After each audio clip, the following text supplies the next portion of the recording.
Olá pessoal, bom dia, boa segunda-feira para todos. Já me recompondo aqui, aproveitando para a nossa carta do dia de comunicação positiva. Vamos falar sobre uma missão relacionada a sentimentos e uma pergunta correspondente. Quem não lembra aqui a caixinha de comunicação positiva, um livro em formato de cartas, né? Se fosse um livro seriam 100 páginas, mas aqui são 100 desafios. Tem 80 desafios relacionados a observações, sentimentos, necessidades, identificação das necessidades e elaboração de pedidos, que tem a ver com, é baseado na comunicação não violenta, que é uma das ferramentas que eu utilizo para a metodologia de comunicação positiva. Não é a única, é uma das, né? Que é a comunicação positiva. É uma metodologia porque é viva em quase todos os países do mundo, criada pelo psicólogo americano Marshall Rosenberg. Ok? Então hoje a nossa missão, a nossa carta de hoje é relacionada a sentimentos, identificação de sentimentos. Então a missão é a seguinte: identifique o sentimento correspondente na situação a seguir e a possível necessidade por trás da fala. É uma carta dupla, né? Fala de sentimentos e necessidades. Então a frase da pessoa é a seguinte: sinto-me um fracassado porque não ganhei a causa. Aqui a gente tem duas implicações. Um primeiro problema é a dificuldade que temos de separar o que é pensamento do que é sentimento. E o problema é, quando temos um pensamento, normalmente esse pensamento está ligado a um julgamento, a uma avaliação, a um adjetivo, a uma percepção subjetiva.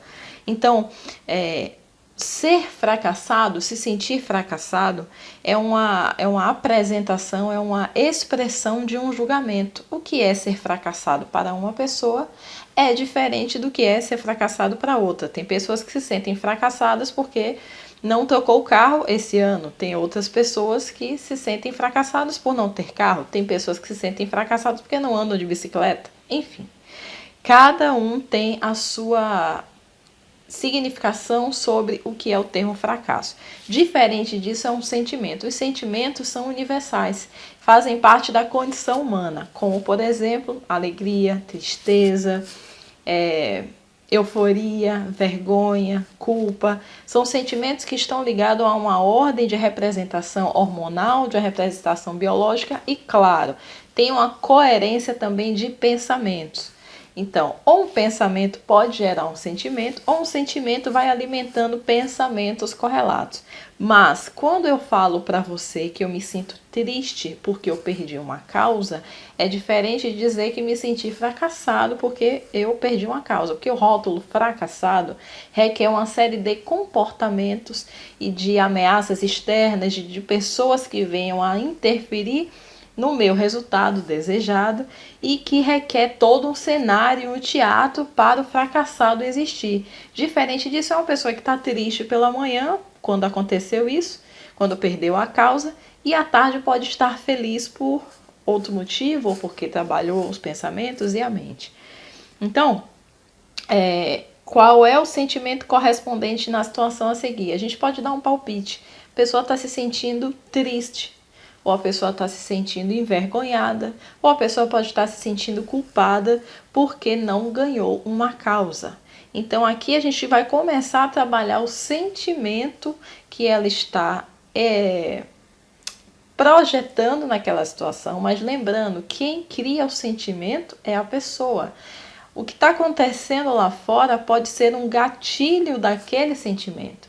Mas nenhuma situação, nenhuma pessoa, nenhum acontecimento tem um poder de injetar em nós um sentimento. O que acontece é que aquela situação, aquela pessoa ou aquela fala reflete, nos lembra, nos recorda de algum desconforto ou alguma sensação positiva, e aí produzimos isso. Nós é que produzimos. E da mesma forma que a gente produz uma coisa, a gente pode produzir outra. Então, qual é a possível necessidade por trás da fala? A pessoa estava com a necessidade de êxito, a pessoa estava com a necessidade de atender a necessidade do cliente, a pessoa estava com a necessidade financeira, a pessoa estava com a necessidade de se realizar profissionalmente. Qual é a necessidade por trás dessa frase? Sinto-me um fracassado porque não ganhei a causa. De ganhar a causa, de obter êxito, de obter a segurança. Então, o que ela tem, a necessidade é dela. Percebam isso. A necessidade não está diretamente ligada àquele fato. Pode ser que uma pessoa que perca uma causa, ela não vai se destruir, ela não vai se sentir um fracassado, ela vai simplesmente seguir à frente e buscar outra forma. Um evento, ele tem um significado para uma pessoa diferente da outra. Então, o que ela está precisando aqui, que ela deslocou esse atendimento dessa necessidade para essa causa específica, o tanto suficiente para que ela se sentisse fracassada ao perder essa causa. Será que não existem outras formas dela atender essa necessidade financeira, dela atender essa necessidade de realização, dela se colocar para o cliente como uma pessoa que fez todo o possível para aquele resultado ser alcançado, mas que não dependia só dela? Então, toda essa reflexão, primeiro passo, voltando, a gente tem que identificar o que é sentimento, separar o que é sentimento do que é pensamento. Se sentir fracassado não é um sentimento, é um pensamento. Então, eu estou me sentindo triste porque a minha necessidade de segurança financeira, a minha necessidade de realização profissional, a minha necessidade de ajuda ao próximo, a minha necessidade de serviço não foi atendida nesse caso.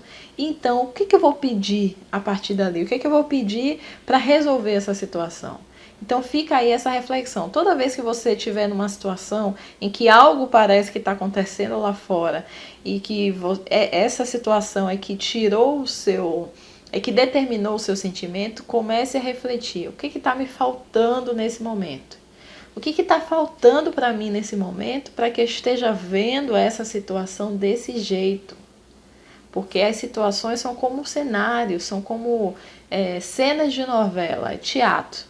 Teatros com personagens cada vez mais reais que nos dizem, que nos justificam aquilo que a gente está sentindo, mas de acordo com a comunicação não violenta, o que a gente está sentindo é reflexo de uma necessidade não atendida e não necessariamente de um evento externo.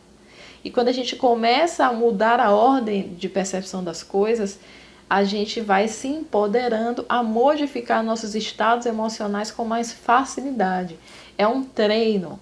Eu sempre digo assim nas vivências, nas palestras, ou assim até nas conversas, né, com amigos, que a diferença entre um monge budista ou, sei lá, uma pessoa iluminada ou uma pessoa que já está muito com um grau espiritual muito mais à frente do que nós, é a consciência que essa pessoa tem das suas próprias falhas e do quanto precisa praticar diariamente o que a gente chama, né, da tal da prática fiel, que é o cuidado e a atenção sobre os seus pensamentos e os seus sentimentos. O mesmo cuidado que nós temos ao limpar nossa casa, nosso escritório, ao se higienizar, é o cuidado que a gente tem que ter com o que acontece dentro de nós. Então, essas pessoas com o grau mais elevado espiritual, com aparente equilíbrio emocional maior, são pessoas que já têm essa consciência do cuidado, da necessidade do cuidado, da observação, do autoexame diário e todo momento a respeito do que está passando dentro de si, estudar de si. E então essas pessoas elas estão num grau de humildade grande, num grau de humildade elevado, porque reconhecem as limitações temporárias da sua condição humana, da sua condição carnal e vão desenvolvendo estratégias para exercitar cada vez mais a positividade. Não se trata de um talento, se trata de uma prática diária. E se a gente sair desse caminho, a gente retorna para esse caminho, não tem problema. O importante é saber que é necessário praticar essa autoconsciência sobre o que estamos querendo quando falamos alguma coisa, quando acusamos alguém ou quando dizemos que somos um rótulo, como por exemplo, fracassado. Tá? E aí a carta finaliza com a pergunta: o que é uma pessoa boa? Então aqui a gente fala do rótulo de fracassado, que normalmente está ligado à questão de competência pessoal, profissional. A pessoa criou uma série de elementos, né, ideais para se considerar uma pessoa boa o suficiente. Então o que é uma pessoa boa para você? Fica aí com essa reflexão. O que é uma pessoa boa? O que uma pessoa boa faz? O que uma pessoa boa fala? O que uma pessoa boa tem? O que uma pessoa boa conquistou? Então, o que é que esse rótulo de pessoa boa diz para você? Porque se você tem um rótulo sobre o que é uma pessoa boa, naturalmente aquela pessoa que não tem esses pré-requisitos, ela vai ser considerada na outra categoria, que é de pessoa ruim. Assim como nós também. Se eu tenho uma série de requisitos para uma pessoa boa e eu não estou complementando, eu não estou cumprindo esses requisitos, naturalmente eu também não vou ser uma pessoa boa. E naturalmente eu vou ser um fracassado nessa missão de ser bom. Então, fica aí essa reflexão. A primeira coisa, diferenciar sentimentos de pensamentos. Quando a gente identifica nossos sentimentos, a gente consegue ser melhor compreendido pelos outros e por si, identificar as necessidades que estão por trás daquela questão. E o que é uma pessoa boa é um exame sobre quais são os critérios que você elegeu para considerar, para avaliar, né, para sentenciar uma pessoa como boa. Então, fiquem com Deus, boa semana. Pela graça de Jesus Cristo, eu retorno aqui amanhã ou depois, não sei. Depende do coração aberto e a disponibilidade de tempo.